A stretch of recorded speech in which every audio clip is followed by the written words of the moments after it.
မြမဂီတလောကမှာမော်ဆန်စွာနဲ့တချင်းတန်စင်များစွာကိုရေးသားတည်ဆူဖန်တီးခဲ့တဲ့သူတယောက်ရှိပါတယ်။နာမည်ရင်းကတော့ကျော်မြင့်လွန်ဖြစ်ပြီးဟုတ်ပါတယ်။တေးရေးတေးဆူထူးအိမ်တင်ပဲဖြစ်ပါတယ်။ကိုမြတ်လို့ချစ်စနိုးများကခေါ်ကြပြီးနိုင်ပေါ်မှမျက်ရည်စများတေးစီရီဖြင့်ဂီတလောကကိုစတင်ဝင်ရောက်ခဲ့တာဖြစ်ပါတယ်။ရာဇဝင်များရဲ့သူတို့သမီးစကားလုံးမရှိတဲ့ကောင်းခင်တနေ့စာအလွဲများဂျက်စင်ထိတ်ကလာရည်ပြတူနိုင်မဲ့ရတနာအစရှိတဲ့ကောင်းကင်လှပေဆိုတဲ့တချင်းပေါင်းများစွာကိုဖန်တီးထားရခဲ့တာဖြစ်ပြီးသူမရှိတော့ပေမဲ့ယနေ့ချိန်ထိမော်ဆန်တဲ့တချင်းတွေဟာရှင်သန်နေကြတာဖြစ်ပါတယ်ဒီနေ့မှာတော့မဟာဝီရတချင်းကိုဘယ်လိုဖန်တီးဖြစ်ခဲ့ကြတာလဲဆိုတဲ့အင်တာဗျူးအပိုင်းစာလေးကို AI နည်းပညာဖြင့်မင်္ဂလာ AI မှပံ့ပိုးစီစဉ်တင်ဆက်ပေးလိုက်ပါရစေချစ်ချင်းအပြင်ထူးအိမ်တင်အလွမ်းမီတင်ဆက်ပါသည်မင်္ဂလာပါကိုမြတ်မဟာဝီရသချင်းကဘယ်လိုလေးစတင်ဖန်တီးဖြစ်ခဲ့ကြတာလဲလိသိပါရစေ။နောက်ပြီးတော့ဒီသချင်းကအချိန်ဘယ်လောက်ကြာကိုမြတ်တို့ဖန်တီးဖြစ်ခဲ့ကြတာလဲလိလည်းသိချင်ပါတယ်။ ဒီသချင်း melody လေးကိုပေါ့နော် melody sketch လေးပေါ့အကျမ်းလေးကိုမောင်ကျော်လက်ကျွန်တော်ပေးထားတာကြားတယ်။ဒါလေးကိုဒီ melody ထဲမှာဘယ် theme ကိုထည့်မလဲဆိုပြီးတော့စဉ်းစားနေကိုသိဥစားကြားတယ်။ဒီဗုဒ္ဓအကြောင်းကိုဗုဒ္ဓကိုပူဇော်တဲ့သင်ကြီးတော့မယ်ဆိုတဲ့အခါကျတော့အဲ့ဒီ melody အကျမ်းလေးကိုဒီ sketch လေးကိုပေါ့နော်မျက်စိမှတိုင်းအငွေအသက်ကလေးပေါ့ကြံပြီးတော့ edit ပြန်လုပ်ပြီးတော့မှဒီ theme ကိုဒီ melody ထဲမှာဝင်အောင်ထည့်ခဲ့တာဘယ်လောက်ကြာလဲဆိုတာတော့တက်ကြည့်ပါဗျာ92 93လောက်ထဲကစပြီးတော့ဒီချင်းကိုရေးခဲ့ကြတယ် ဒီသချင်းဖန်တီးမှုအပေါ်မှာ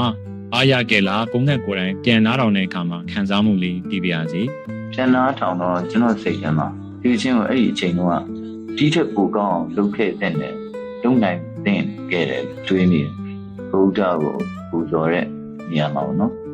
ဒီထက်ပိုပြီးတော့အမော်အမြတ်နဲ့ပူဇော်ရတဲ့စိတ်မျိုးရှိတော့အားမလို့အားမရဖြစ် ဟုတ်ကဲ့ကိုငှက်ကဘလူးဂီတအမျိုးအစားကိုအဓိကအကြိုက်ဆုံးလဲဆိုတာလေးလေ ကျွန်တော်ဗီဒီယိုပုံစံအားလုံးပြီးပါကိုကျွန်တော်ကြိုက်ပါတယ် ဟုတ်ကဲ့ကိုငှက်ရဲ့အမွေးစာတရားပေါ့နော်မော်လမြိုင်ကလားပသိမ်ကလား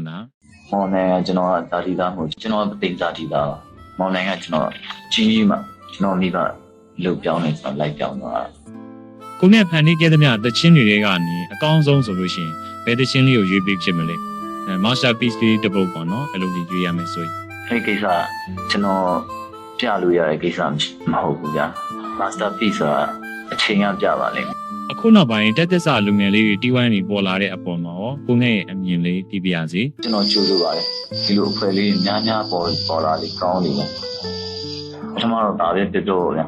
အရေးအတွက်များပေါ်လာတဲ့ထဲရပဲအရေးအချင်းဆိုတာဖြစ်လာမှာပဲပြောတယ်ပထမတော့အရေးအတွက်ပေါ့နော်နောက်ဒီအရေးအတွက်ပေါ်နေပြီးတော့အရေးအချင်းဆိုတာနောက်တစ်ချက်လာမှာပေါ့ကျွန်တော်ချက်လေးတွေအားပေးပါတယ် welcome ကိုငှက် copy သချင်းအမျိုးအစားလေးတွေလည်းဖန်တီးဖြစ်ခဲ့သေးတာဆိုတော့ဘယ်လိုလုပ်ဖြစ်ခဲ့တာလဲလေးသိချင်ပါတယ် စိတ်ထူးကြကြတော့မဟုတ်ပါဘူးကိုစမ်းသက်မထိတွေ့ဘူးတဲ့ music form လေးစမ်းသက်ထိတွေ့နေတာမလုပ်ဘူးတဲ့အလုပ်ခုလုပ်ကြည့်နေတာဒါပါပဲ copy သချင်းအမျိုးအစားလေးတွေပြန်လည်ဖန်တီးရဲ့အချိန်မှာရောအခက်အခဲတွေရှိလား ရှိပါတယ်ဟာသူလုပ်ပြီးသား form အသေးထဲမှာကိုကသူ့ form တန်းသူ့တဒန်းတန်းလိုက်ပြီးတော့လုပ်ရတယ်ဒါကကြတော့ကိုယ့်ရဲ့စိတ်ကူးနဲ့ computer ဘာမှမရှိဘူးတချို့နေရာတွေတော့ခက်ခဲတာတွေရှိတယ် ကိုငှက်ကအရက်ကိုကြိုက်ခဲ့တယ်ခုမတော့တော့ဘူးလို့သိရတယ်ပေါ့နော်ဒီပေါ်မှာလည်းဘာကြောင့်လဲဆိုတာလေးပြောပြပေးပါဦး မတော့တော့ဘူးထက်လိုက်